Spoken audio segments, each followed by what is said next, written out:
Alors, on va parler agriculture de précision. Les capteurs, la data se multiplient sur les exploitations agricoles. L'agriculture de précision bat la campagne. Le volume de données collectées explose. On veut apporter la bonne dose au bon endroit. Alors, raisonne-t-on à l'hectare, au mètre carré ou à la plante? On peut y voir la promesse d'une agriculture plus économe, plus verte, plus transparente, mais aussi plus rentable. Et la question de la rentabilité, justement, elle est au cœur des exploitations, des entreprises, de vos entreprises de travaux agricoles. Cette technologie, elle a un coût, d'où la question centrale de cette table ronde. Comment valoriser l'agriculture de précision auprès des clients agriculteurs? Pour échanger sur ce thème, on a autour de la table donc, Catherine Lecornu, ex-présidente de la branche européenne Dairy Farmers. Vous êtes installée à Nonant, dans le Calvados. Vous êtes productrice de lait. Alexis Dumaine, responsable spécialiste produits agriculture de précision chez John Deere France. Philippe Fournier, cofondateur de Linkin Farm. Laurent Barthès, directeur du projet agriculture numérique de Limagrin. Et Tristan Guilbault,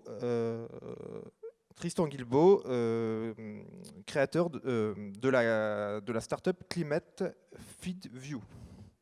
Alors avant de débuter cette table ronde, je vais vous demander chacun de vous présenter et de me dire aussi ce que c'est pour vous l'agriculture de précision. Quelle est votre définition de l'agriculture de précision?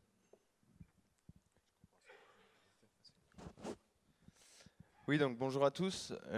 Tristan Guilbault, effectivement, pour la société Climate Corp, et on propose Climate FieldView. Alors, je ne suis pas le fondateur de l'entreprise ni le créateur, mais je m'occupe de FieldView pour la partie France. Pour moi, l'agriculture de précision, ça a été bien résumé, c'est mettre la bonne dose au bon endroit, avec des machines ou pas, parce que comme aime à le dire mon collègue Paul, dans mon jardin, avec mon maître, je peux mettre un plant de salade tous les 5 cm et je fais de l'agriculture de précision déjà. Par contre, l'agriculture de précision est en train de prendre un tournant, puisque des machines précises, on en avait déjà. Elles sont de plus en plus précises, mais on en avait déjà. Mais elle est en train de faire le lien avec l'agriculture digitale. Et l'agriculture digitale, c'est être capable de voir et de mieux maîtriser les machines et de les mettre encore mieux au service de l'agriculteur, de vétérinaire technique et à la fin de la plante. Bonjour, Catherine Lecornu. Je suis éleveur laitier à côté de Bayeux avec mon mari. On a 150 vaches laitières sur 100 hectares et ça fait plus de 20 ans qu'on délègue tous les travaux des champs à des ETA voisins. On a aussi un élevage familial de 6 enfants qui prend aussi du temps, d'où aussi le choix de la délégation, c'est parce qu'on ne peut pas tout faire. Et pour moi, l'agriculture de précision, c'est de faire plus avec moins et de le faire mieux. Et on en parlera plus tout à l'heure, je pense. Bonjour à toutes et tous, donc Alexis, fils d'ex-éleveur laitier dans le Lot-et-Garonne, ingénieur agronome et spécialiste agriculture de précision chez John Deere France. Alors pour moi, l'agriculture de précision, ça a démarré il y a quasiment 10-15 ans avec l'apparition des capteurs de rendement. Aujourd'hui, on pourrait parler d'agriculture connectée, où en fait on va utiliser toutes les données que vous pouvez amasser donc, et les valoriser pleinement pour mettre la bonne dose au bon endroit. C'est une très bonne définition, mais il ne faut pas oublier que c'est juste l'agriculture de précision, une méthode et des outils. Il ne faut pas oublier l'agronomie, il ne faut pas oublier les hommes en tant qu'utilisateurs et les clients finaux.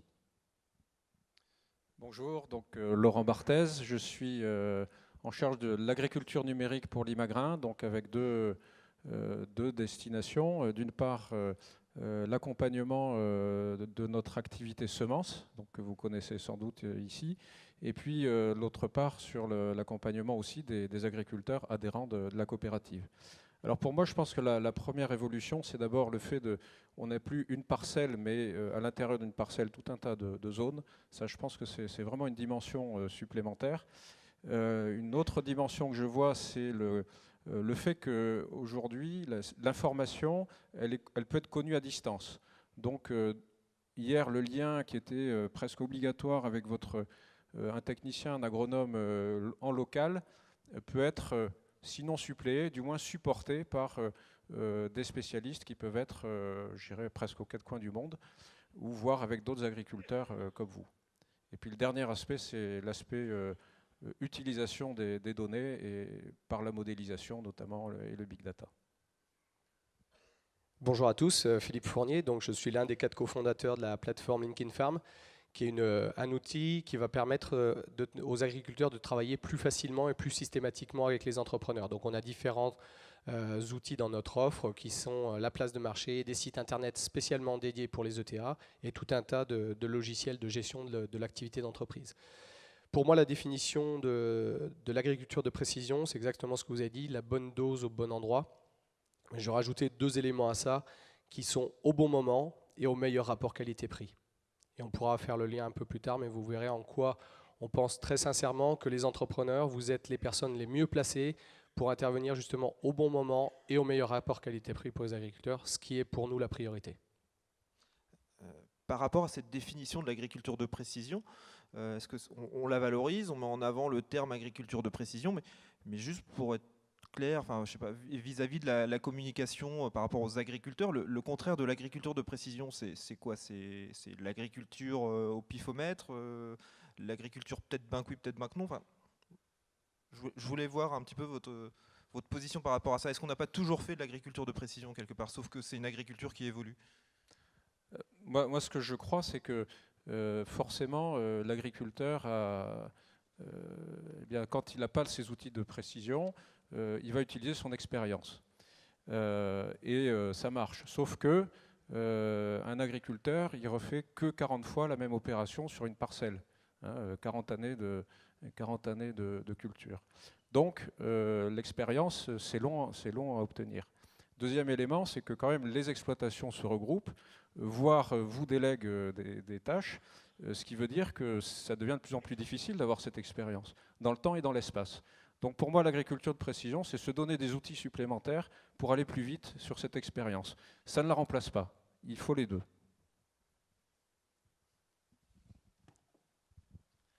C'est un précieux outil d'aide à la décision parce qu'on ne peut pas surveiller. On a commencé avec 50 vaches. Suivre 50 vaches, ce n'est pas la même chose que de suivre 150 vaches.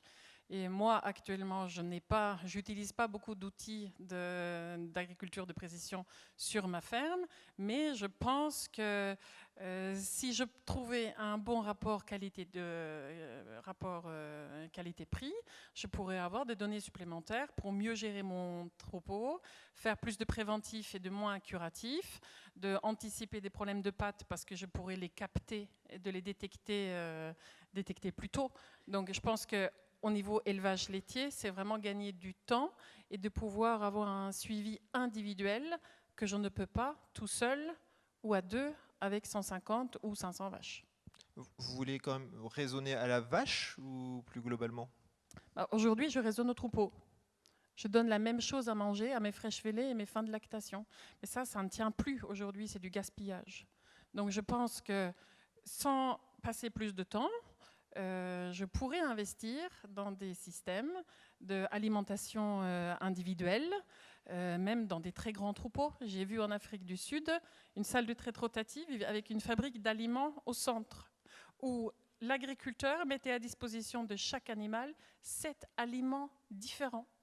Donc la vache rentrait dans la salle de traite rotative et chacune des 700 vaches était nourrie individuellement. Donc c'est de la gestion de grands troupeaux, mais avec une approche individuelle. Donc c'est du lean management, c'est de la valorisation des ressources, c'est de faire plus avec moins et en plus de le faire mieux. Je voudrais juste ajouter, en fait, on a toujours fait de l'agriculture de précision, mais avec les données et les outils qu'on avait à un temps donné.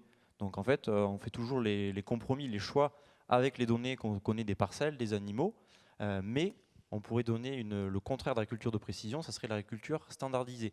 On est passé il y a 10 ans, on gérait tout son assolement de blé, comme vous l'avez dit pour la partie élevage, de la même manière. De la même manière que je gère des fraîches vêlées que des primipares ou autres, ou des multipares. Une parcelle, c'est plusieurs mètres carrés. Et aujourd'hui, on est en train de changer le stade, on le verra dans les questions qu'on posera. On est passé d'une stade d'assolement, aujourd'hui on est à la parcelle, voire l'intraparcellaire, Et demain, on le verra, on va se diriger vers le stade plante à plante.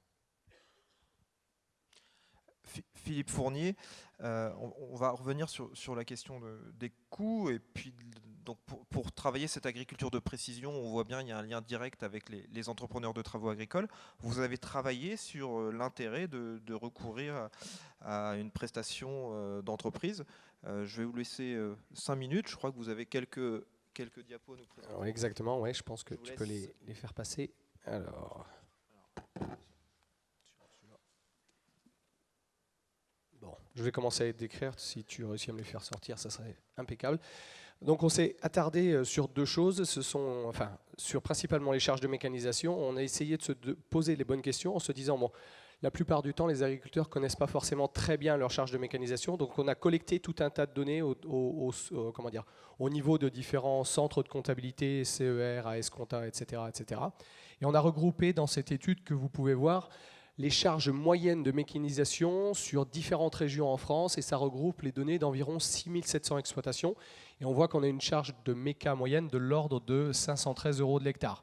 Sachant que les bulles oranges dans l'Oise, on est aux alentours de 530 € à peu près, en fonction des différents types d'exploitation. Pour que vous compreniez bien ce graphique, sur l'échelle des ordonnées, on va avoir la valeur des charges de mécanisation à l'hectare, d'accord, et la taille des bulles correspond à la taille de l'échantillon. Donc ça donne une idée de la représentativité. D'accord ? En Bretagne, avec beaucoup plus d'élevage, les charges moyennes sont de l'ordre de 681 € de l'hectare. En Bourgogne, 473, et en Franche-Comté, aux alentours de 470 € hectare. Quand on va sur le diaporama suivant, s'il te plaît, on va pouvoir maintenant comparer ça à ce que ces charges de mécanisation peuvent coûter lorsque l'on fait appel à un prestataire de service. Et là, ce que l'on montre, ce sont les prix moyens de mécanisation pour un assolement classique sur ces différents types d'exploitation. Et on compare les charges internes de l'agriculteur s'il fait tout lui-même et les charges s'il externalise tout.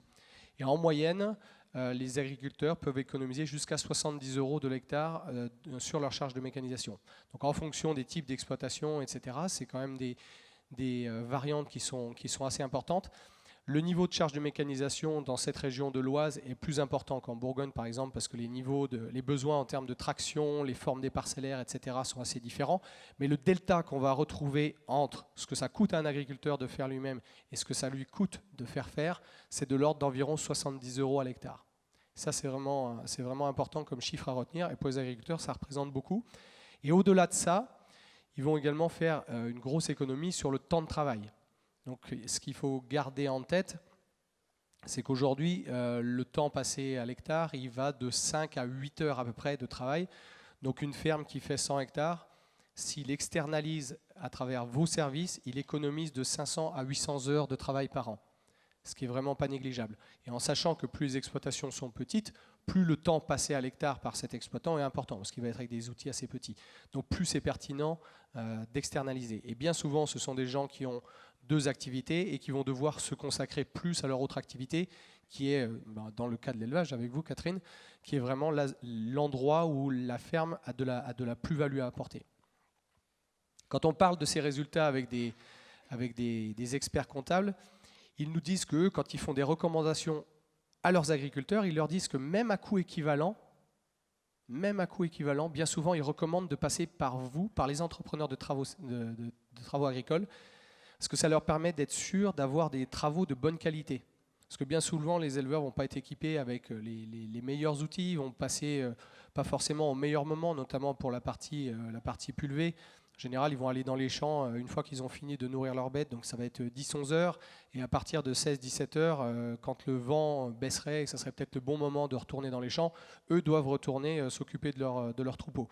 Donc et finalement, même à prix équivalent, il leur est conseillé de passer via un entrepreneur parce que c'est un bon moyen d'assurer le rendement de la culture et donc les revenus de l'exploitation. Ça, c'est un élément qui est important.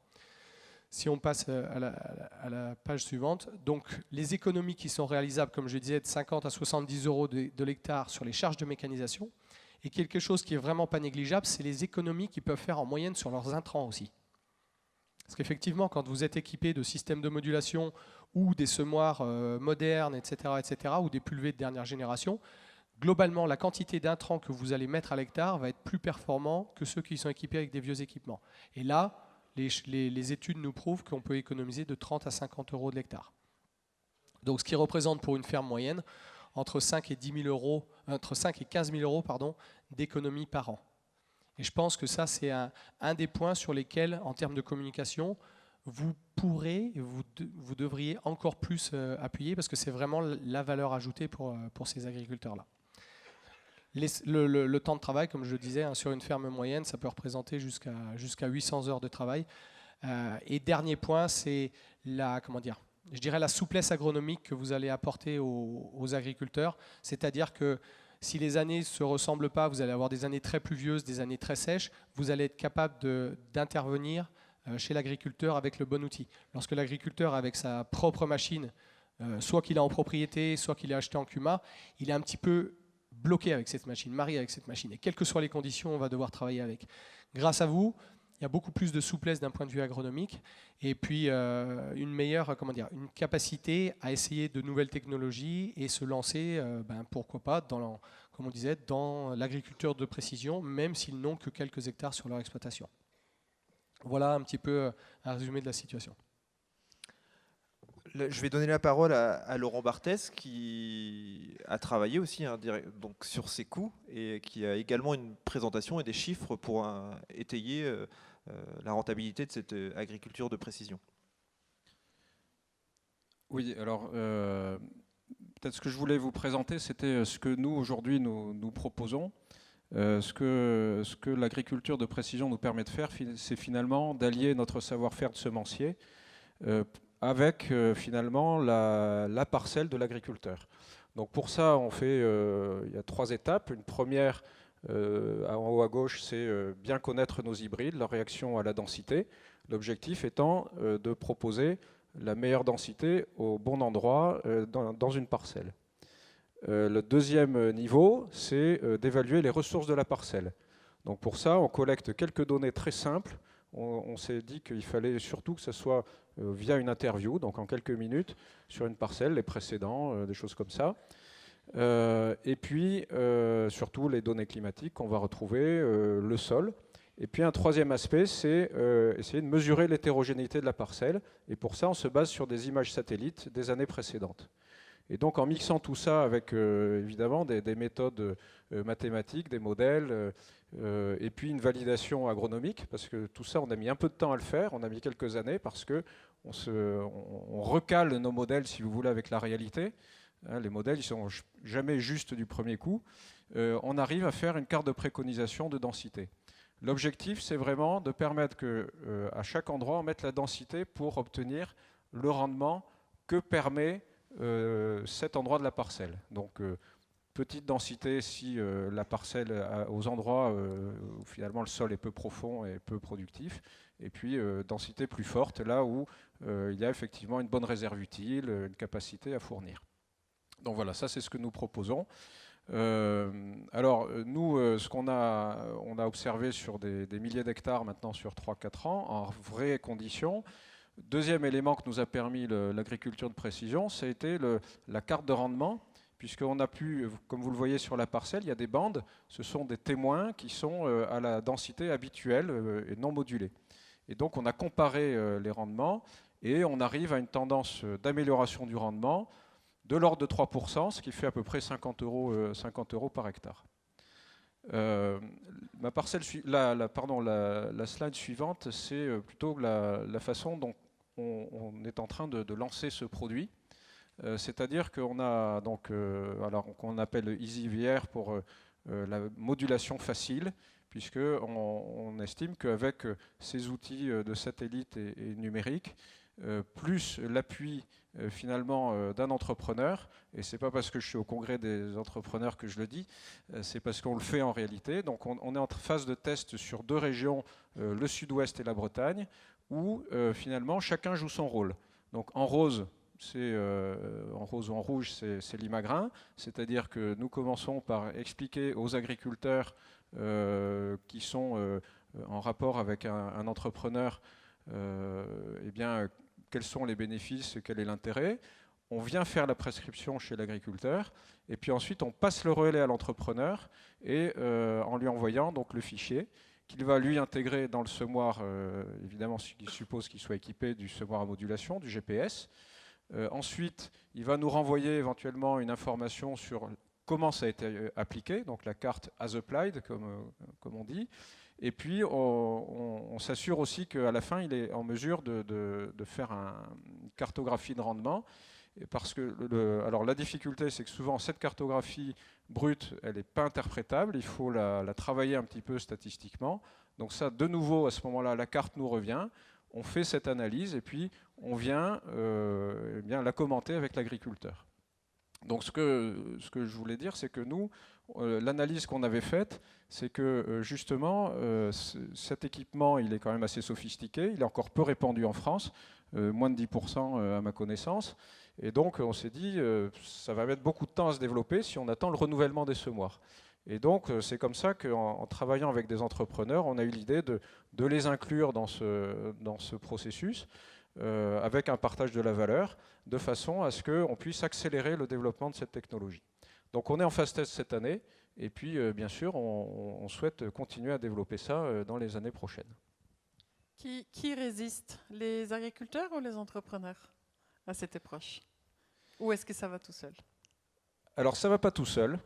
Ça va pas tout seul. Je pense que ça dépend vraiment, j'allais dire, des régions, ou en tout cas des typologies. Ce que je note aujourd'hui, c'est que j'ai l'impression qu'en Bretagne et peut-être plus largement dans l'Ouest, les entrepreneurs ont une clientèle d'éleveurs qui ont décidé de spécialiser sur l'élevage. Et donc, par contre, ils sont exigeants sur le produit. Donc, ils sont prêts à ce qu'il y ait de l'innovation. Ils demandent à leurs entrepreneurs de l'innovation. En revanche, dans le Sud-Ouest, ça me paraît plus difficile parce que finalement, bon, on est sur le maïs, hein, et c'est la culture de base, et un agriculteur ne se défait pas de son semoir comme ça. Ce qui fait que souvent, les entrepreneurs ont pour clientèle au semis des doubles actifs, des vignerons ou des gens qui sont sur des cultures très spécialisées et qui ne vont pas forcément être exigeants. Donc on a aujourd'hui, effectivement, on se dit, tiens, ça nous paraît un peu plus difficile. Voilà, donc ça dépend vraiment des situations.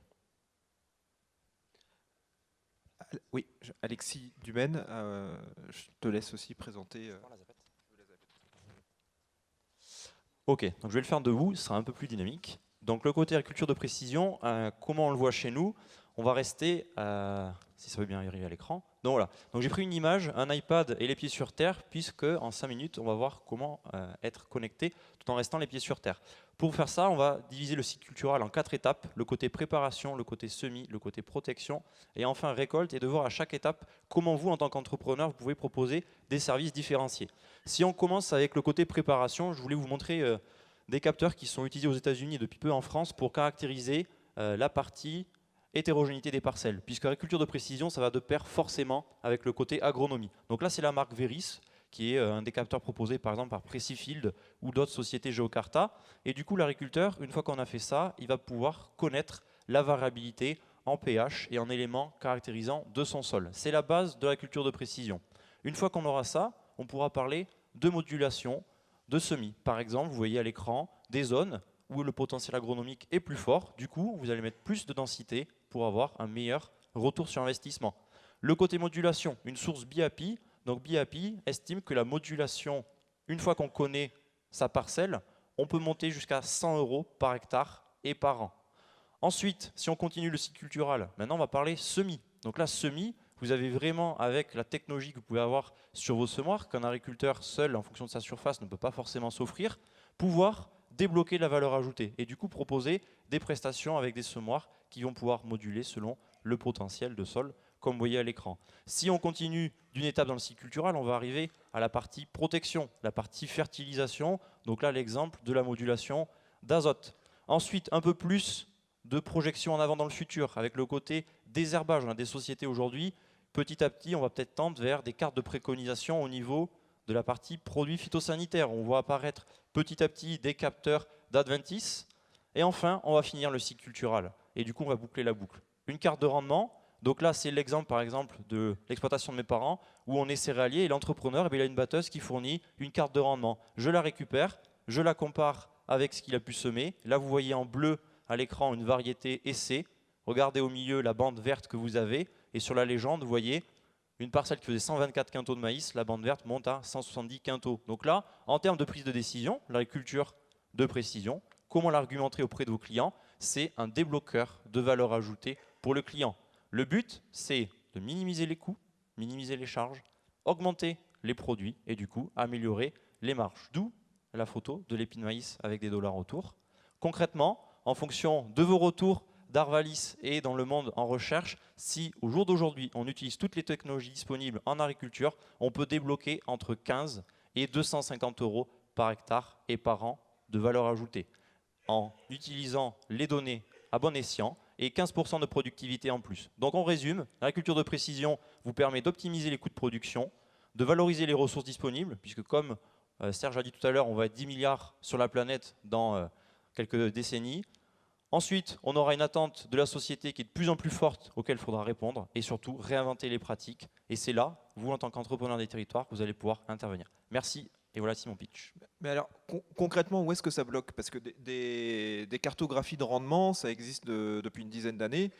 Je ne suis pas certain que tous les entrepreneurs arrivent à la vendre dans leurs prestations. C'est finalement cadeau quelque part.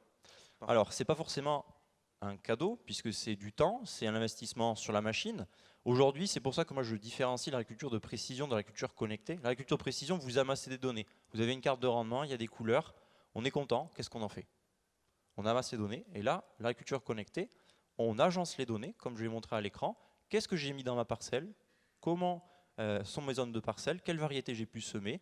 Quel temps il a fait? Et du coup, ensuite, la carte de rendement, c'est une photo à un instant T. C'est juste la résultante des composantes agronomiques, des interventions que vous avez faites, mais c'est de comprendre, avec l'agriculture de précision, qu'est-ce que vous avez fait pour prendre de meilleures décisions.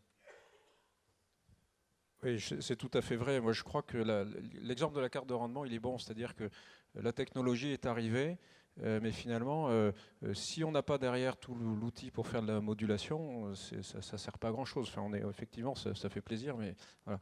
Donc, en fait, il y a toujours entre le matériel et la connaissance, c'est ça qui est compliqué, c'est que le matériel avance parfois plus vite que la connaissance, et parfois c'est l'inverse. Et donc, pour un sujet donné, c'est pas toujours en phase. Et donc on est dans ces périodes-là de découverte, de mise en avant, de développement. Et donc voilà, on se heurte un petit peu à ça les uns et les autres. Je pense que John Deere aimerait qu'il y ait plus de prescriptions et nous, on aimerait qu'il y ait plus de matériel connecté. Sur l'épandage d'azote, on a des cartes très précises. On n'a pas forcément le matériel qui va répondre à la carte actuellement. Au niveau du matériel, aujourd'hui, faire de côté modulation, on est capable, tous les constructeurs de GPS d'agroéquipement, de réutiliser des épandeurs qui ont 8-10 ans, qui n'étaient pas vendus à l'époque pour la modulation, de les rendre compatibles. Donc ça, aujourd'hui, même, on n'est pas obligé d'investir dans un équipement totalement isobus, totalement nouveau, pour accéder à un début d'agriculture de précision. Donc c'est accessible déjà à plus de personnes qu'on le pense. Et aujourd'hui, c'est vraiment un débloqueur de valeur ajoutée. Donc le frein, il n'est pas tant que matériel. Catherine Oui, Cornu. il y a aussi le client qui peut être très loin des enjeux de la prescription et des outils. Aujourd'hui, moi, j'achète des heures de tracteur chez mon entrepreneur. Je n'achète pas de la valeur ajoutée, je n'achète pas plus de rendement. Donc ça veut dire que demain, les entrepreneurs chez moi, ils doivent venir en me disant « Tiens Catherine, on a investi dans tel outil, dans tel tracteur, on peut améliorer ton rendement en maïs, on peut améliorer la biodiversité, on peut améliorer les désherbages pour te préparer à après glyphosate. » Mais ça veut dire que l'argument commercial de l'entrepreneur va être complètement différent. Et il faut aussi que l'entrepreneur se mette à ma place en tant que client, et il faut que moi, en tant qu'agriculteur, je comprenne l'intérêt. Donc, il faut beaucoup de pédagogie et de diplomatie et d'explication pour que la boule commence à rouler, là. Quand on a préparé la table ronde, vous m'avez dressé le portrait de l'entrepreneur idéal. Et aujourd'hui, vous avez préparé justement quelques images pour le définir. Je pense qu'on pourrait le présenter maintenant. Votre entrepreneur idéal. Alors en fait, l'entrepreneur idéal, c'est pas celui qui tire la charrette, là. C'est vous qui êtes dans la salle, là. Parce que vous avez compris l'intérêt de vous adapter, de changer. Vous êtes venu au congrès, donc vous n'êtes pas en train de courir avec un chariot avec des roues carrées. Vous, ce qui vous intéresse, c'est l'avenir. Charles Darwin, on pense souvent qu'il disait « c'est la survie du plus fort ». Mais ce n'est pas vrai. Il ne disait pas « survival of the fittest ». Il disait « c'est la survie ». Celui qui va rester, qui va progresser, c'est celui qui sait le mieux s'adapter au changement. Et là, encore une fois, on est en plein dans le sujet d'aujourd'hui, c'est comment on s'adapte au changement et comment on change notre posture. Monsieur Papin, il en a parlé tout à l'heure, comment on change nos attitudes. Donc, j'ai dressé un portrait robot d'un entrepreneur de demain, tel que moi j'aimerais qu'il soit, pour qu'il me vende le meilleur produit, un moins cher, et qui correspond à mes besoins et aussi aux attentes de la société. J'espère que vous allez vous reconnaître dans mon portrait et que ça va vous donner envie de devenir comme les personnes que je vais vous présenter. Première personne, Bill Gates. Un entrepreneur aujourd'hui, je pense qu'il faut qu'il soit pleinement chef d'entreprise. Il faut qu'il soit bankable, c'est-à-dire solvable, avec de bonnes relations avec sa banque. Il faut qu'il ait l'innovation dans le sang et il faut qu'il ait des très très bonnes relations avec le marché. La productivité, le coût de production, l'efficacité, c'est vraiment le rôle de l'entrepreneur de demain. Ça représente, le Bill Gates, pour moi, ça représente la rentabilité économique. Mais il ne suffit pas d'être Bill Gates pour être entrepreneur demain. Il faut aussi adhérer à Greenpeace. Ça correspond exactement à ce que vous disiez tout à l'heure par rapport à valoriser l'environnement et ce que disait M. Papin aussi. Il ne suffit pas d'être rentable si on ne prend pas en compte les enjeux environnementaux, qu'on ne cherche pas à être plus efficient, à mieux utiliser nos ressources et à mieux valoriser nos ressources. Ce n'est pas du greenwashing, c'est vraiment du développement durable à long terme. Et vous, en tant qu'entrepreneur, même si vous ne mettez à ma disposition, un moyen pour semer, vous devez avoir l'enjeu écologie, biodiversité, etc. En tête. La troisième chose, il va falloir, cher monsieur, que vous appreniez de temps en temps à mettre le sari de la mère Teresa.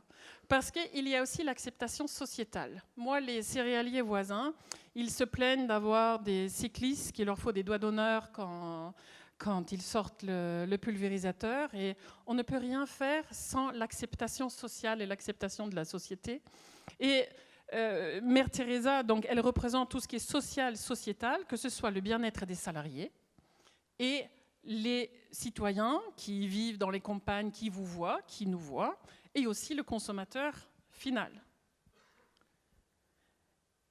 Les barbus, là, je suis d'origine norvégienne, c'est pour ça que j'aime bien les grands blonds barbus, là. Ce n'est pas des Norvégiens, c'est les meilleurs vikings qui sont partis il y a plus de 1000 ans, c'est les Islandais. Les Islandais sont arrivés en quart de finale au championnat de, je ne sais plus si c'était Europe ou du monde, en 2016. Europe, oui. Alors, je ne sais pas si vous le savez, c'est un pays lilliputien. Il y a autant d'habitants en Islande qu'à Nice. Ils ont réussi à amener une équipe en quart de finale championnat d'Europe, en Coupe d'Europe. Et tout est dans le mental et tout est dans l'esprit d'équipe.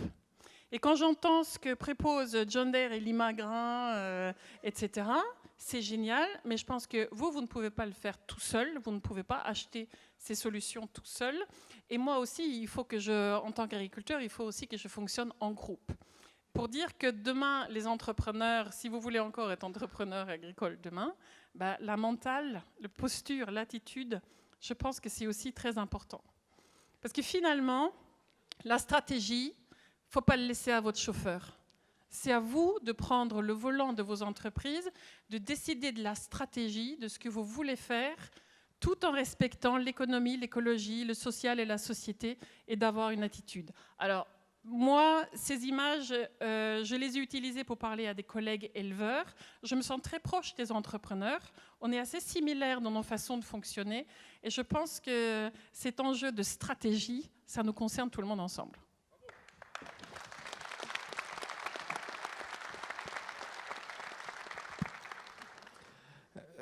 Tristan Guibaud, votre service, votre application, elle s'adresse à qui? Elle s'adresse à l'agriculteur, elle s'adresse à l'entrepreneur, et demain, est-ce qu'elle ne s'adresse pas plus à l'entrepreneur qui irait vers une prestation complète? Donc, FieldView, c'est une application, c'est une plateforme agronomique en fait, qui permet de regrouper toutes les données en un seul et même endroit. Aujourd'hui, on vous parle beaucoup de données. Certains d'entre vous ont les batteuses avec les capteurs de rendement, les cartes de rendement. D'autres ont des semoirs qui permettent d'avoir les cartes de semis, etc. Bien souvent, la problématique première déjà, c'est que toutes ces cartes-là restent bloquées la plupart du temps dans les consoles. Donc chez FieldView, on a développé un petit outil qui s'appelle le Drive. Vous pourrez venir voir ça de plus près tout à l'heure, qu'on vient brancher soit sur l'isobus, soit directement sur la console du tracteur, et qui va récupérer justement toutes ces données et les compiler en un seul et même endroit. Une fois qu'on a mis les données en un seul et même endroit, sur une même plateforme, sous un même format, on va pouvoir commencer à travailler avec. Et c'est là où je vous rejoins, ça devient un travail collaboratif parce que ce n'est pas uniquement le chauffeur du tracteur qui va utiliser la donnée. Lui, il va avoir une utilisation A, mais l'agriculteur, il va vouloir voir autre chose. Vous, en tant que TA, ça va vous servir, par exemple, à vérifier que agronomiquement, j'ai fait un travail correct chez mon client. Est-ce que j'ai semé à la bonne densité, à la bonne date, à la bonne profondeur, le bon hybride, etc., etc. Et pour une coopérative, par exemple, comme Limagrin, ça va leur permettre de vous rapporter de la valeur ajoutée avec des conseils de modulation et de densité de semis. Et là, encore une fois, quand on disait qu'est-ce qui bloque aujourd'hui en agriculture de précision, c'est qu'on a du mal à transmettre la valeur. Bah oui, on prend une carte de modulation, on la met dans un tracteur qui applique un truc au champ. Personne n'est capable de voir ce qui se passe. Aujourd'hui, ce qu'il faut, c'est être capable de reprendre cette carte de ce qui a été réalisé réellement à la parcelle, de venir croiser ça avec des données de rendement pour montrer à un client que la carte qu'il nous a achetée, ou qu'il a acheté au travers de ses partenaires, elle a eu un effet bénéfique sur son rendement et surtout, in fine, sur sa marge.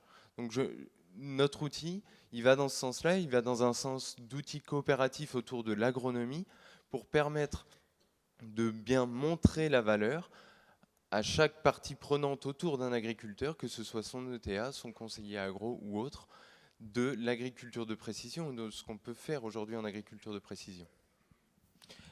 Philippe Fournier, tout à l'heure, Catherine Lecornu nous adressait le portrait idéal de l'entrepreneur. Est-ce que vous, à travers votre plateforme, vous sentez les besoins des agriculteurs évoluer? Et est-ce que les entrepreneurs y répondent à ces attentes?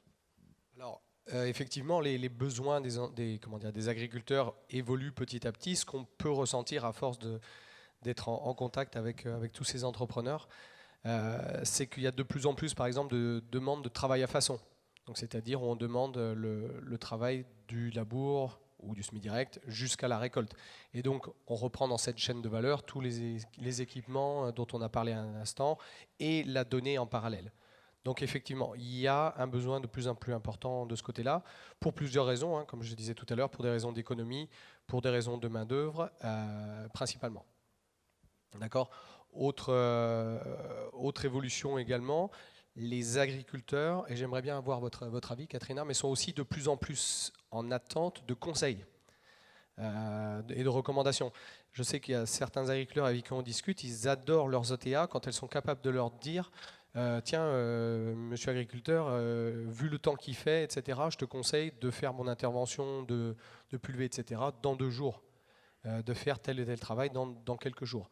Et lorsque l'ETA réussit à se positionner en préconisateur, c'est vraiment apprécié des clients. Donc je pense que ça fait partie des évolutions du métier, cette partie du conseil, cette partie d'être capable de gérer les travaux dans une plus grande globalité.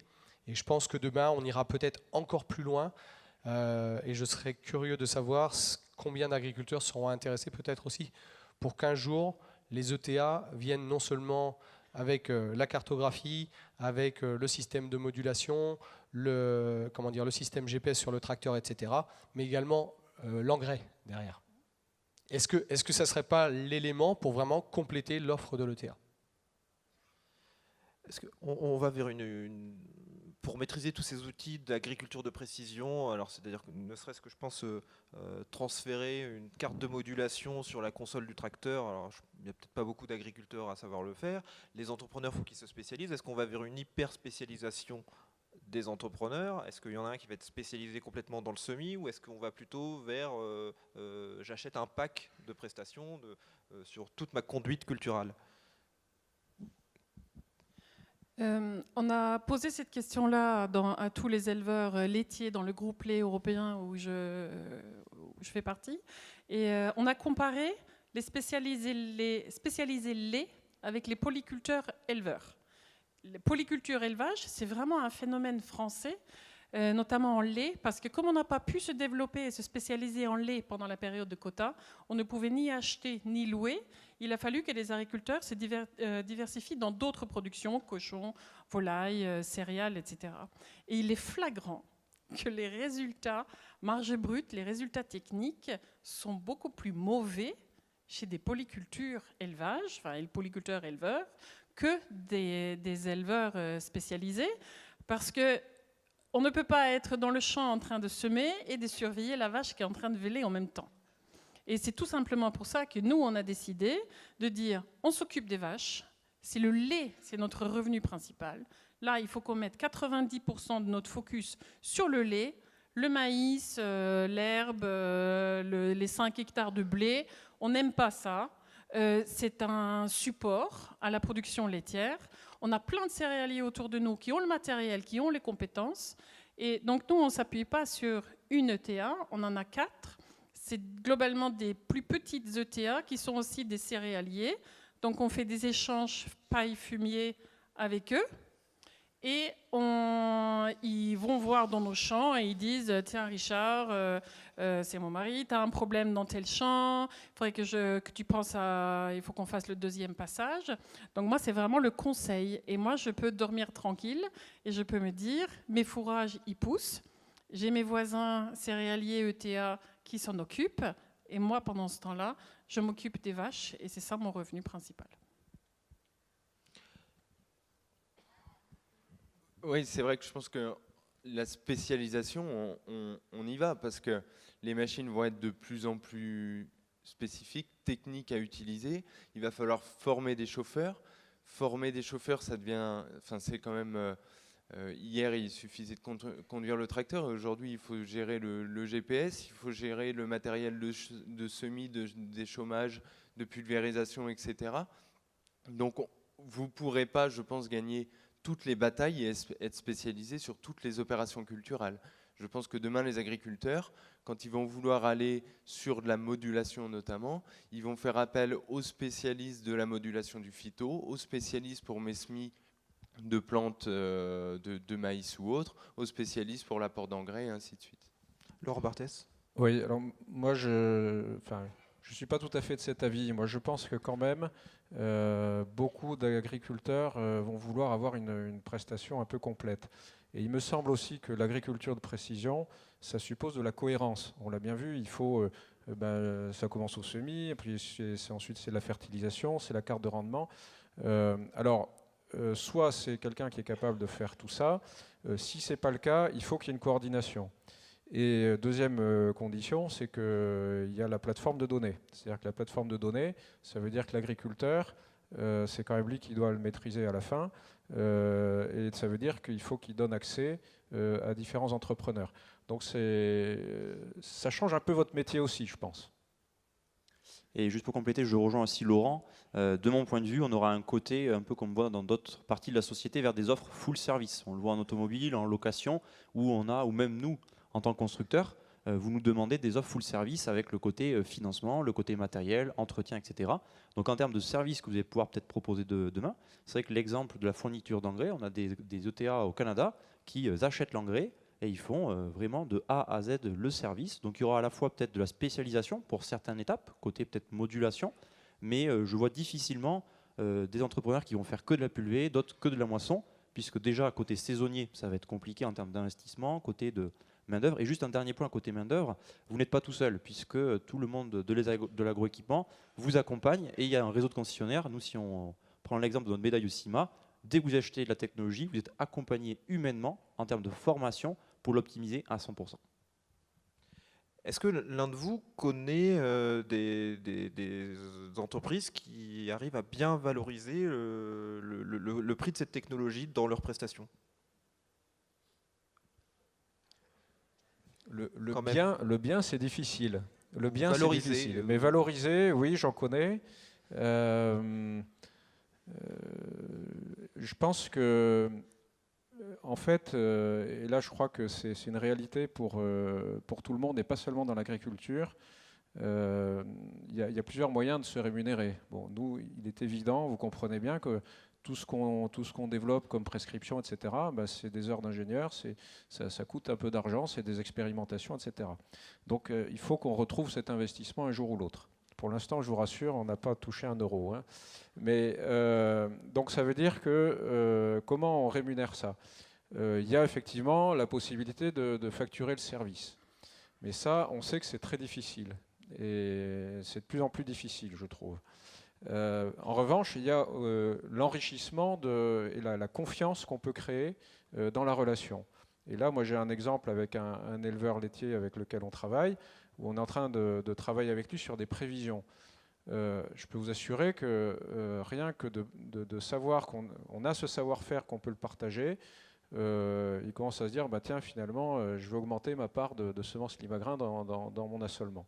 Et je pense que c'est un peu le même raisonnement que vous pouvez avoir, les ETA, c'est de vous dire, finalement, je vais accéder à une clientèle qui est peut-être plus exigeante, je vais la fidéliser, je vais lui amener du service.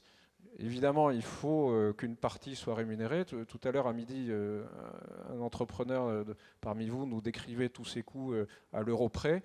Je pense que si vous êtes capable aussi de le démontrer, je pense que c'est un moyen aussi de le valoriser. Et puis, je crois qu'il y a donc cette relation qui peut devenir un peu plus pérenne et plus large. Et peut-être qu'à un moment donné aussi, certains agriculteurs, je parlais tout à l'heure des maïsiculteurs du sud-ouest, je pense que quand même, quand on a 30 hectares de maïs aujourd'hui, je ne suis pas certain que ça vaille le coup d'avoir son propre semoir. Et donc, progressivement, certains agriculteurs, sans doute, vont aussi vous confier des opérations qu'ils n'avaient pas forcément prévu de vous confier avant. Donc je pense qu'il y a une part de la rémunération qui doit venir comme ça. Maintenant, juste pour terminer, je pense que la vraie chance des ETA, c'est quand même le fait que ce matériel, certainement, c'est plus coûteux, mais vous avez la capacité à l'amortir sur des grosses surfaces. C'est ça votre différence aussi. Pour rebondir sur votre question, Vincent, c'est vrai que c'est le nerf de la guerre. Aujourd'hui, chaque fois quand on discute avec vous, utilisateurs de nouvelles technologies, le nerf de la guerre, c'est comment le revaloriser ensuite au client final. Et je rebondirai sur un commentaire de Catherine tout à l'heure, c'est deux mots. Pédagogie, et je rajouterai marketing. Aujourd'hui, selon moi, la vision de l'entrepreneur de demain, c'est expliquer, vous le faites déjà, mais encore mieux, et de démontrer les pratiques, d'acheter un semoir qui fait de la coupure rang par an. Certes, ça va coûter X euros de plus par hectare pour le client final, mais ça va lui permettre d'en débloquer tant. Et quand on regarde les entrepreneurs en Allemagne, en Angleterre, quand un client met 1 euro sur la table de plus par hectare, il faut lui expliquer combien de centimes ou d'euros de plus il va pouvoir gagner. En France, on pense trop souvent qu'un euro pas dépensé, c'est un euro économisé. Mais non, puisque si on mettrait 5 euros sur la table, qu'on a un semoir qui module et qu'on en débloque 25 moins 5, c'est toujours 20 euros de marge en plus. Donc c'est pédagogie, marketing, et pas plus tard qu'au café, il y avait un entrepreneur qui m'expliquait qu'il a acheté donc un capteur depuis bien longtemps, un précurseur au niveau des capteurs de biomasse sur ensileuse. Au début, mais comment le facturer? Est-ce que je facture sur quelques clients? Ils vont tous dire, je veux l'info, mais je ne veux pas payer. Et ça, à chaque fois qu'on discute avec vous, c'est le nerf de la guerre. Du coup, maintenant, il a mis un taux fixe, 5 à 10 euros de plus par hectare d'ensilage, et il explique les valeurs alimentaires de l'ensilage, l'amidon, la protéine. Et on l'a vu cette année, avec des maïs très hétérogènes, et bien les agriculteurs, ils étaient bien contents de savoir les centaines de tonnes qu'ils avaient dans leur silo, avec la qualité, pour anticiper les achats de fourrage et de paille, et au prix de la paille d'aujourd'hui, ça c'est du concret. Et en termes de fidélisation, je pense aussi que c'est le nerf de la guerre. Catherine Lecornu. Je pense que il y a un monsieur dans la salle là, qui parlait de coûts de production tout à l'heure, il a tout compris, parce que notre revenu d'éleveur laitier ne dépend pas du prix du lait. Alors qu'on passe 90% de notre temps à aller manifester se bagarrer pour avoir un prix du lait supplémentaire. Serre France, Cogedis, l'Europe vous le prouve, hein, par A plus B, que même en Suisse, en Norvège, au Canada, où le prix du lait il est à 700 € tonne, donc le double de la France, le revenu n'est pas les meilleurs. Donc il ne faut pas se tromper d'objectif. Et ça, c'est un silence, il y en a très peu qui le disent, et c'est très bien qu'il y ait des entrepreneurs aussi qui en prennent conscience. C'est la maîtrise du coût de production qui va me permettre de gagner de l'argent. C'est pour ça que personnellement, j'utilise des entrepreneurs. Et c'est à vous aussi, en tant qu'entrepreneur, vous êtes partenaire des agriculteurs, de porter ce message et de dire en quoi je peux vous aider à baisser votre coût de production, à améliorer votre revenu. Exactement. Et c'est pour ça que nous, on s'est lancé dans cette aventure Linkin Farm pour vous aider, vous, en tant qu'entrepreneur, à vous mettre en avant de façon à ce que ce soit systématique qu'on recourt à un entrepreneur pour faire des travaux. Et puis, pour compléter ce que tu disais, c'est vrai qu'il y a énormément de pédagogie à faire pour expliquer ces nouvelles technologies et les avantages que ça apporte. Et toute cette pédagogie, elle peut se faire soit grâce aux outils digitaux, en mettant toutes ces informations-là sur des sites internet ou des vidéos, etc. Ou même revaloriser un petit peu la relation avec vos clients.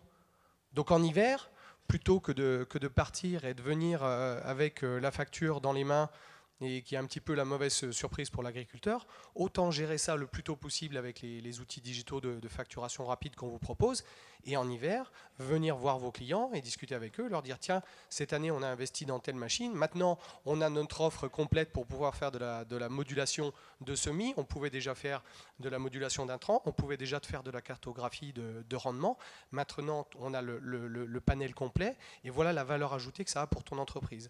Donc le rapport avec vos clients serait beaucoup plus constructif et positif, je pense. Et je pense que vous, en tant qu'entrepreneur dans la salle, je pense que vous vous en rendez compte, vous avez un facteur crédibilité beaucoup plus élevé que le vendeur d'appro.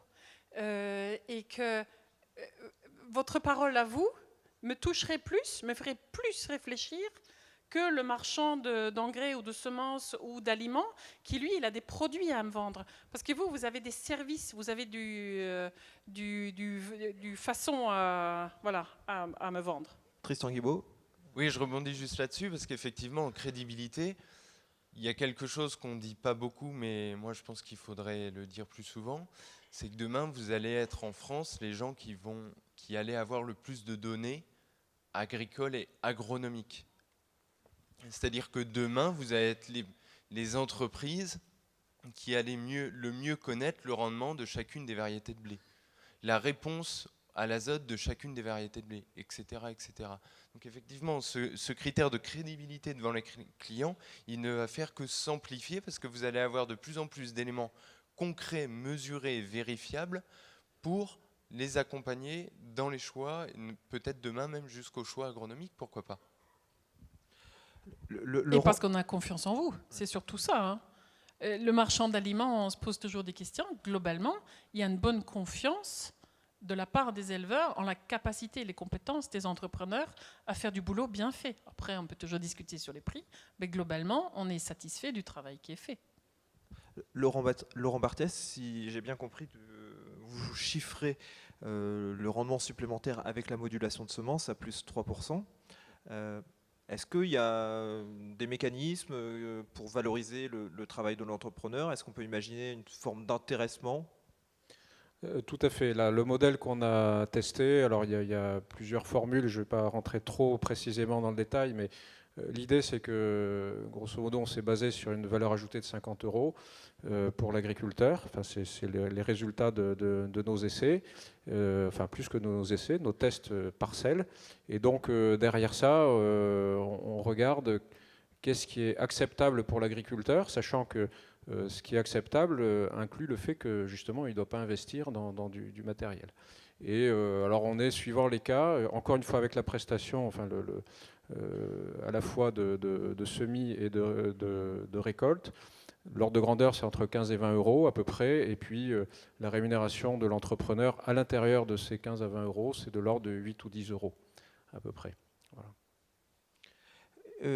petite question aussi au niveau des charges, c'est-à-dire toutes ces données, cette data qu'on collecte, est-ce qu'elle va pas permettre aux entrepreneurs aussi de mieux acheter leurs machines, c'est-à-dire de définir très précisément le coût des machines, de voir les plus performantes et puis de comparer John Deere avec ses concurrents plus facilement? Exactement, donc très bonne remarque. Là, on s'est concentré sur les derniers échanges sur l'argumentation de l'agriculture de précision pour vos clients, mais il y a aussi un autre bénéfice, c'est vous en interne, quand vous achetez une machine X dizaines de milliers d'euros, c'est de pouvoir l'utiliser à 100%. Et c'est là que la technologie et les données, auparavant, on faisait par exemple 1000 heures par an par un tracteur. Aujourd'hui, nous, on travaille depuis 2002 sur la télématique. Avec JD-Link, on vous assure le fonctionnement à 100% des machines. Donc, par exemple, la consommation de carburant, les charges moteurs. Et comme vous le disait Vincent, c'est de savoir est-ce que j'ai acheté un tracteur, comment je l'utilise. En temps réel, par semaine ou en saison, je peux voir qu'en fait, ce tracteur, il tourne qu'à 40% de charge moteur. Et donc, mon déchômeur qui est 6 mètres, je vais pouvoir en acheter un de 8 mètres pour utiliser à 100% mes machines, pouvoir les comparer entre elles. Donc, comparer entre elles, on n'est pas encore à la comparaison entre marques, ça c'est des essais au champ, même jour, etc. Mais par contre, imaginez 2 tracteurs réglés un peu différemment, entre 2 chauffeurs, c'est trouver des sources d'optimisation. C'est en fin de saison, voir avec la donnée, ma batteuse qui a tourné X centaines d'heures, j'ai tourné 20 heures trémie pleine au ralenti. Donc ça veut dire que pendant 20 heures, j'avais ma machine qui ne ramassait pas, imaginons 4 hectares à l'heure, fois X, par exemple 100 euros de récolte, et bien c'est tant de milliers d'euros que cette machine n'a pas produit, ou d'hectares que je n'ai pas ramassé. Je vais juste ajouter un élément qu'on discutait à midi avec Catherine, qui est le fait de ne pas oublier de continuer à écouter l'agriculteur. Parce qu'on prenait par exemple, vous aviez l'exemple de l'ensileuse 6 ou 8 rangs. Et d'ailleurs, je vais vous laisser redire ce que vous disiez à midi, parce que je trouvais que c'était vraiment pertinent aussi. Oui, moi, ça nous intéressait pas du tout, et je pense que c'est cette année-là qu'on a changé d'entrepreneur pour l'ensilage, parce que le maïs arrivait trop vite dans le silo, et on ne pouvait pas mettre un tasseur de plus. Donc nous, on lui a dit, je suis désolé, votre ensileuse ne nous intéresse pas. On ne peut pas correctement tasser et avoir un maïs suffisamment bien conservé. On veut garder une ensileuse 6 rangs. Au final, sur l'agriculture de précision, on parlait des charges aussi, c'est facturé précisément aussi pour l'entrepreneur, c'est-à-dire on est à l'hectare près, on est sur le coût de la machine précisément. Est-ce qu'on facture bien? Est-ce que ça permet de facturer mieux, juste? Et aujourd'hui, je pense que ces calculs de coût de revient, pour la majorité, ne sont peut-être pas faits de façon optimale. On a quelques entrepreneurs qui gèrent très très bien leur entreprise et qui peuvent nous donner des données sur leurs coûts très précis à l'heure, pour la maintenance, en quantité d'huile consommée par an, etc., etc. Et tout ça, ça a un impact sur leur coût de revient qui est vraiment très important à calculer. Et effectivement, avec tous ces outils de précision, si on a plus d'informations concrètes sur le nombre d'heures qui sont réalisées, effectivement, ça peut aider à être plus précis dans sa gestion d'entreprise. Je sens que ça va commencer il y a des besoins de questions dans la salle, donc on va donner la parole à la salle. Je vais récupérer un ou deux micros. Un micro. Hop. Je regarde un peu. Non, regarde. Oui. On va faire intervenir la salle. Une question. Il y en a plein de questions. Oh, c'est peut-être des observations. Je vais commencer par Régis, parce que c'est peut-être des observations plus que des questions. On y va, Régis, merci. Oh. Alors, Régis Massé, vice-président rural au niveau national, et je suis président des Côtes-d'Armor. Super table ronde, on a appris pas mal de choses. Je revenais sur un des propos en termes de conseils. Effectivement, je suis tout à fait d'accord qu'il faut que l'entrepreneur se vende et conseille l'agriculteur. Mais sur le point où vous avez dit, madame, que vous préfériez faire confiance à l'entrepreneur plutôt qu'aux vendeurs autres, alors je vous suis en partie, parce que des fois, dans la réalité des faits, c'est pas ce qui se passe. Alors, c'est vrai que nous, on est sur la région Grand Ouest, et donc il y a quand même quelques gros groupes coopératifs et qui sont armés de techniciens commerciaux et ainsi de suite. Et notre bonne parole qui est donnée, des fois, elle est vite effacée parce que voilà. Donc on n'est pas suivi, même si on constate avec le client que le fait de faire appel à nous, on lui fait gagner de l'argent. Et pour preuve, je vais vous citer un exemple. Je fais de l'agriculture de précision, je fais du semis de précision. Et un jour, je propose à un agriculteur, à un de mes clients, de faire une parcelle de test de 10 hectares. Donc il accepte 10 hectares, on fait, voilà. Donc dans sa tête, par rapport au vieux semoir, 2 doses hectares, donc 10 hectares, 20 doses. Et sorti du champ, on lui en laisse 2 pleines, complètement pleines. Donc il imaginait la 20e un peu attaquée, peut-être pas finie, mais là on lui en laisse 2 pleines. Mon conducteur revient dans mon bureau et il m'explique, il me dit là j'ai dû merder, c'est pas possible parce que le client lui-même n'était pas rassuré. Je lui ai fait gagner 2 doses hectares, donc au prix de la dose, hein, on va pas, mais il a déjà gagné une partie de son semis, enfin une partie pas de la totalité, mais une partie de son semis. Et je me suis dit, ah yes, c'est bon, il est acquis. Donc on est allé jusqu'au rendement de la parcelle et quand on a fini, c'est une des parcelles qui a rendu le plus. Donc je me suis dit, l'année après, c'est acté, c'est bon, voilà. Eh ben non. Ouais, mais on est résistant aussi, on est conservateur. Voilà. Désolé. Donc l'année d'après. Est-ce que vous pensez quand même qu'au niveau confiance, est-ce que vous pensez, vous, que l'agriculteur fait plus confiance aux techniciens de la COP Oui. Qu'à vous? Oui. Ah d'accord. Je vais vous dire, j'ai mon beau-père qui est dans la salle. À l'époque, il y avait quand on parlait de la précision, il y avait les semoirs aériaux qui semaient graine par graine.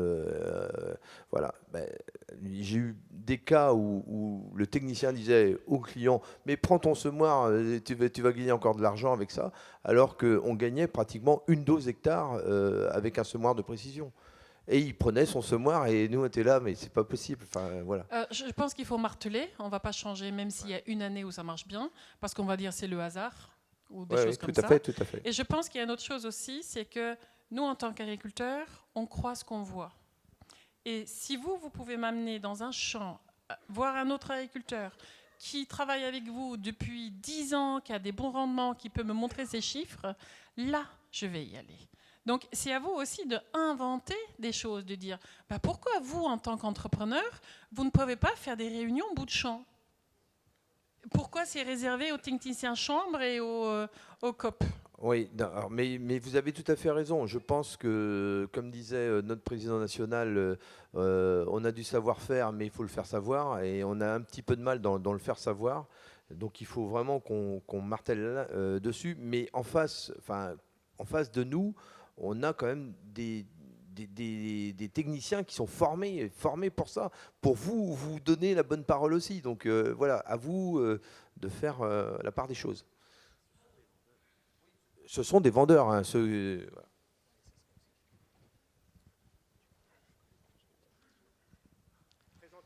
Oui, Jean-Claude Gasque, président de la Fédération Occitanie. Alors, j'ai rien contre personne de votre table ronde, hein, mais comme on est en train de subir pas mal de choses avec nos consommateurs qui cherchent à avoir de l'agriculture bio, je me demande si l'agriculture de précision peut avoir une vie et une rentabilité pour les entrepreneurs qui veulent subir ces nouveaux marchés aujourd'hui avec l'agriculture bio. Très bonne question. Très souvent, et on a eu l'an dernier, on a fait la même table ronde avec Patrice pour les entrepreneurs de Normandie. Il y avait une question, est-ce qu'on peut opposer agriculture de précision à agriculture bio? Concrètement, non. Puisque si on regarde les agriculteurs bio, c'est voire les mieux équipés en termes de guidage, de RTK, de bineuses. Et c'est là, ils ne pourront pas investir dans toute cette technologie. Bien sûr, s'ils ont la surface, bien sûr. Mais avec ce développement, vous, en tant qu'entrepreneur, ça sera des packs de solutions différentes. C'est des clients en agriculture raisonnée, il y a peut-être le pulvé, mais pourquoi pas pour des clients qui sont en conversion ou en bio ou en élevage, avoir des packs de solutions avec des couverts, des bineuses ou autres. Donc pour moi, ce n'est pas incompatible, voire ça sera une opportunité dans les années futures à venir, si la demande sociétale part par là, eh bien, vous avez une carte à jouer pour se différencier.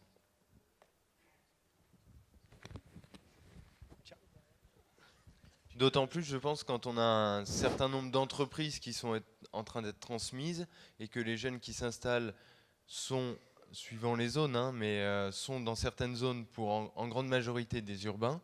Je pense que demain, pour les gens qui seront capables de développer effectivement ces packs bio en A à Z pour certains clients, il y a des marchés à aller chercher. Je pense qu'il y a aussi le court terme et le long terme. Moi, j'ai des impératifs à court terme, vous aussi, par rapport aux outils, aux machines que vous avez. Et puis, il y a aussi les enjeux à long terme. Ma ferme, dans 10 ans, enfin 10, 15 ans, ça n'aura rien à voir avec ce qu'elle est aujourd'hui. Moi, je pense que vraiment, dans 10-15 ans, les gros tracteurs, c'est fini. On va avoir des tout petits tracteurs robots.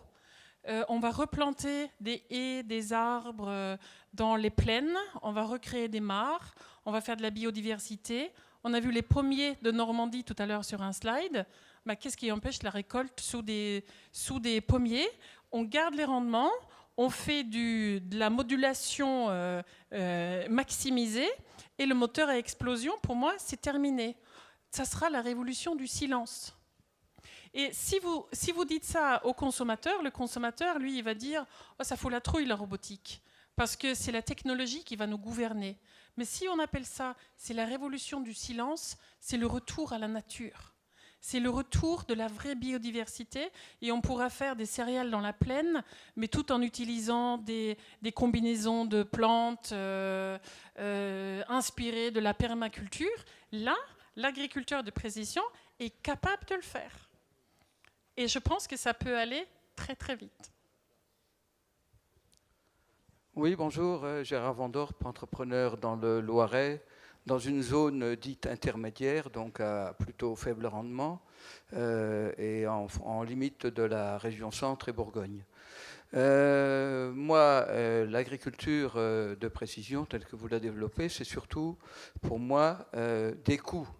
Et aucun retour ou difficilement valorisable auprès du client. La deuxième interrogation, c'est celle de la compatibilité des systèmes, parce que il y a pléthore d'offres sur le marché. Et est-ce que le pulvérisateur, le semoir, la moissonneuse-batteuse vont tous être compatibles, quand bien même ils n'appartiennent pas à la même marque? Enfin, la dernière chose, et là je reviens un peu vers Madame, parce que c'est une chose qu'elle n'a pas expliquée dans son diaporama, c'est que nous sommes aussi des entrepreneurs de services, et à ce titre-là, notre devoir essentiel, c'est de savoir dire oui quand un agriculteur nous offre une prestation à faire. Et étant dans une zone intermédiaire, on a beaucoup de difficultés à les faire, donc on est obligé de se suréquiper pour pouvoir faire face à une demande, parce qu'on ne peut pas valoriser nos matériels à 100%. On ne peut pas faire comme dans une usine, travailler à flux tendu. Et donc, ça oblige aussi à avoir des coûts de revient qui sont beaucoup plus élevés que notamment des prestataires qui sont aussi sur le marché, qui sont des agriculteurs, qui travaillent pour leurs voisins et à la frange de ce qu'ils font sur leur exploitation. Juste pour le premier point, côté compatibilité entre différents outils.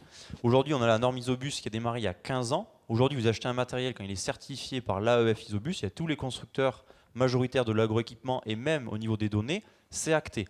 Si vous avez des machines, comme j'ai dit, qui sont anciennes, on est capable, les marques de l'agroéquipement, pas que John Deere, un Trimble ou les autres, etc., sont capables de se repiquer sur les données d'anciens pulvés, d'anciens épandeurs d'engrais. On a des demandes de clients qui ont un pulvé, qui ont 8 ans, 10 ans, de remettre de la coupure. Donc ça, on est capable, c'est du rétrofit.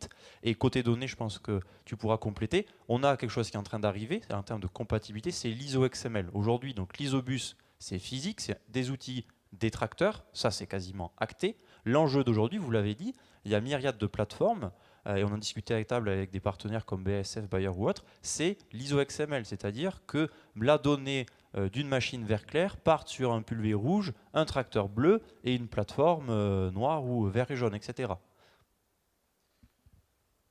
Moi, je voudrais quand même compléter, parce que, alors c'est vrai que la tendance, elle est là, il n'y a pas de doute. En attendant, je pense que vous ne renouvelez pas du matériel, même une ETA, parce qu'il y a une nouvelle technologie. C'est parce que vous renouvelez un matériel que vous allez prendre la nouvelle technologie, je pense, la plupart du temps. Donc il y a cette phase d'adaptation, et elle va durer encore, parce que les technologies vont encore évoluer très vite, et je dirais tant mieux, pourquoi pas. Moi, je pense que c'est un moyen de vous, justement, une occasion pour vous de vous différencier, parce que ça suppose, donc tout ça, ça veut dire qu'à un moment donné, il y a quand même à comprendre ces notions de connectivité, vous former vos personnels, etc. C'est certainement un investissement, c'est peut-être pas ce qui vous passionne le plus, mais à mon avis, c'est aussi là-dessus que vous pouvez faire la différence par rapport à vos clients et leur expliquer que vous vraiment vous maîtrisez la technique et que vous êtes capable de lui apporter ce service qui va lui le décharger, parce que si lui doit le faire, et comme il fait sur des petites surfaces, ça veut dire que chaque année il faut se rappeler, attends, mais comment c'est que mon fichier je le rentre sur la console, etc. C'est quand même un peu prise de tête, et vous, avec cette capacité en étant formé et à le faire régulièrement, vous pouvez amener de la sérénité. Je pense que c'est aussi une opportunité.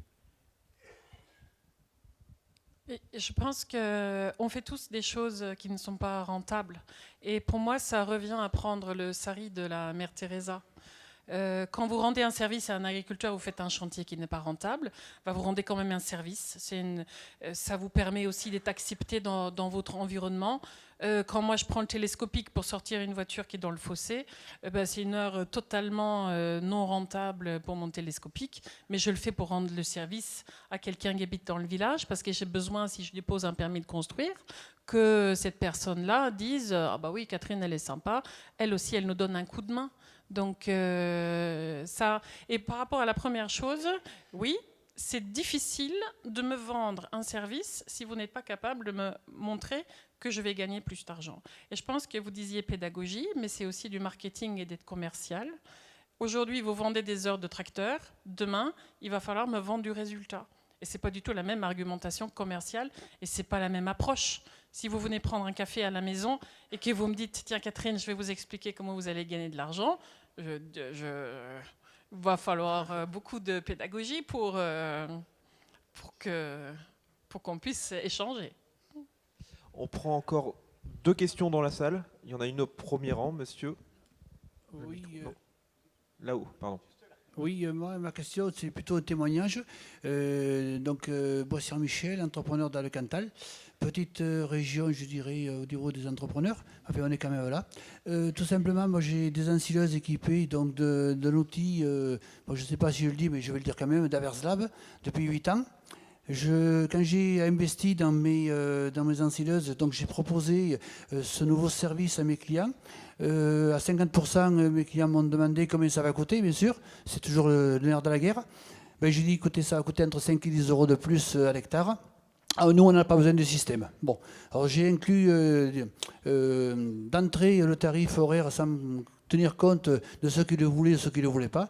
Il se trouve qu'à la fin de chaque chantier, l'ensemble de mes clients m'ont demandé, parcelle par parcelle, le rendement, le taux de matière sèche, le taux d'amidon, etc., etc. Et ça leur a apporté, je dirais, un plus. Donc, suite à ça, au renouvellement de mes machines, j'ai réinvesti dans de l'Averslab, qui aujourd'hui, systématiquement, est une demande de mes clients. Si je dis bien systématiquement, je crois qu'il ne faut pas avoir peur de l'agriculture de précision.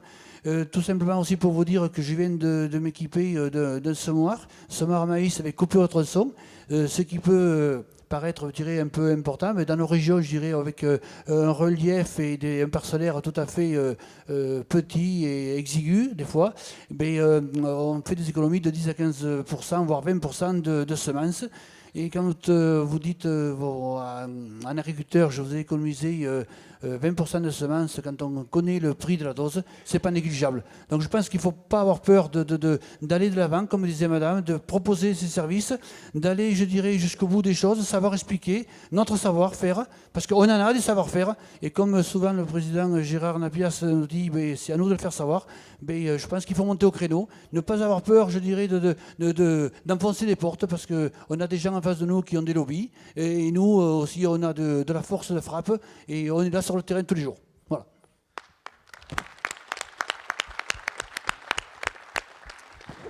Et je me permets juste de rebondir par rapport à votre remarque, monsieur, sur l'agriculture de précision dans les zones où, effectivement, les potentiels de rendement sont peut-être plus faibles.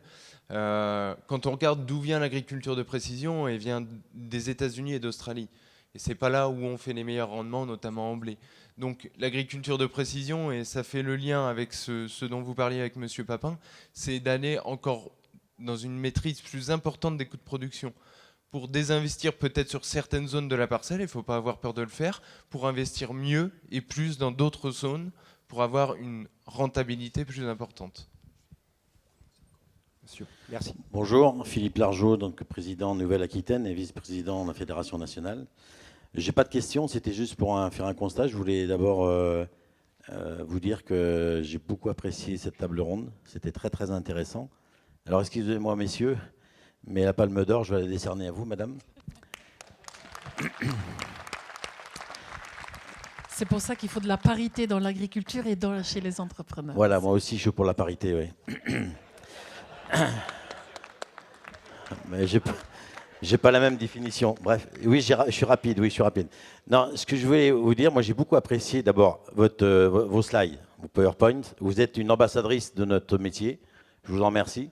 Parce que je pense qu'on devrait prendre bien connaissance et l'exemple que vous nous montrez dans l'explication de ce qu'on est, parce qu'on est toujours mieux vu par les autres que par soi-même. Et ça, c'est très bien. Mère Teresa, je vais voir si je peux trouver le déguisement, mais je vais essayer, je vous promets. Sportif, bon, on l'est tous un petit peu quand même de souche, mais il y a quelque chose d'intéressant que vous avez dit. Vous avez confiance en nous, mais la confiance, c'est à nous de la donner. Alors là, je vais m'adresser à l'ensemble de la salle. On nous dit toujours, la communication, il faut faire de la communication. Alors on nous dit, que fait la région, que fait le national Là, vous avez entendu l'exemple qu'elle a donné, la dame. La meilleure communication, c'est chez chacun d'entre nous. Chaque entrepreneur envers ses clients. Ce n'est pas le national qui va aller voir votre client pour lui dire ce qu'il faut faire avec votre client. C'est à vous d'aller le faire. Et là, je vous ramène tout de suite sur MyEDT, qui va vous permettre de vous cibler et de savoir là où vous en êtes dans votre entreprise. Et là, si en termes de communication, vous allez voir si vous êtes bon. Si vous n'êtes pas bon, vous aurez des outils pour travailler. Donc, je pense qu'à un moment donné, la première bonne communication, elle se fait soi-même, sur son entreprise, pour ses clients. Donc aujourd'hui, tous les éléments, tous les outils existent au sein, entre autres, de la fédération, mais de vos régions, de vos départements, pour travailler. Et donc, je pense que la meilleure expérience et le meilleur témoignage, ça a été fait par Madame Cornu. Et je pense que vous pouvez l'applaudir parce que c'est notre meilleure ambassadrice. Et moi, je dis que on va lui décerner le titre de Miss Congrès 2019. Voilà, merci. Et une toute dernier témoignage, hein, plus voilà. technique, mais oui. On y va. Stéphane Blard, président Drôme Ardèche. Ce n'est pas une question, c'est juste une information sur les GPS. Dans la Drôme, nous subissons depuis un mois un vol de GPS agricole. D'après la gendarmerie, ça part dans les pays de l'Est. Ce qui se passe, c'est que d'après les assureurs, le GPS qui n'est pas intégré au tracteur, qui a été apporté après, n'est pas forcément assuré contre le vol. Donc voilà, c'est pour informer un peu tout le monde que votre GPS, alors je ne sais pas s'il y a des assureurs dans la salle ou pas, mais les GPS ne sont pas assurés. Ok, oui, toute petite remarque rapide, mais il est vrai qu'il faut prendre conscience de ces vols de GPS. Martine. Bonjour, Martine Perrin, présidente de l'Isère et puis donc élue au national. Vous avez dit que les entrepreneurs, donc il fallait savoir faire du marketing et tout. Moi, il y a une chose que je regrette, c'est que je m'adresse là aux semenciers, donc en l'occurrence M. Limagrin, mais les autres n'étant pas là. Nous ne sommes jamais autour de la table. Quand vous parlez, quand vous prenez des décisions, on n'y est pas. Alors qu'on a une expérience à apporter. Il n'y a que vos techniciens, surtechniciens. Nous, on a beaucoup d'expérience, mais on ne nous appelle jamais. On n'est jamais autour de vos discussions. Je vais vous dire quelque chose, c'est que vous avez tout à fait raison. Et moi, j'aurais conclu, si on m'avait demandé de conclure, j'aurais dit l'agriculture de précision, c'est ce qui fait qu'aujourd'hui, je suis là. C'est-à-dire que pour nous, semenciers, qu'est-ce qui comptait? C'était les parcelles et l'agriculteur, puisque c'est quand même notre client final. Et le fait de s'être intéressé à ça, au numérique, etc., on s'est rendu compte de l'importance du machinisme. Et pour nous, le machinisme, j'allais dire, c'était un monde un petit peu à part. Et finalement, je pense que dans l'agriculture, tout le monde travaillait un petit peu par silo. Et là, deuxième prise de conscience, c'est que qui c'est qui maîtrise bien le machinisme? C'est les ETA principalement. En tout cas, pas forcément que vous, mais enfin vous, c'est le cœur de votre métier. Et c'est ce qui nous a amené progressivement à nous dire, si on veut développer le service qu'on a créé, il faut s'appuyer sur les ETA. Donc, on a pris conscience de ça, c'est tout récent. Comme je vous ai dit, on fait un test dans l'ouest et le sud-ouest, mais je serais ravi d'en parler un petit peu plus avec vous. Et d'ailleurs, je vous invite à venir nous voir sur le stand pour qu'on en discute. Ok, merci. Merci beaucoup. Merci à tous.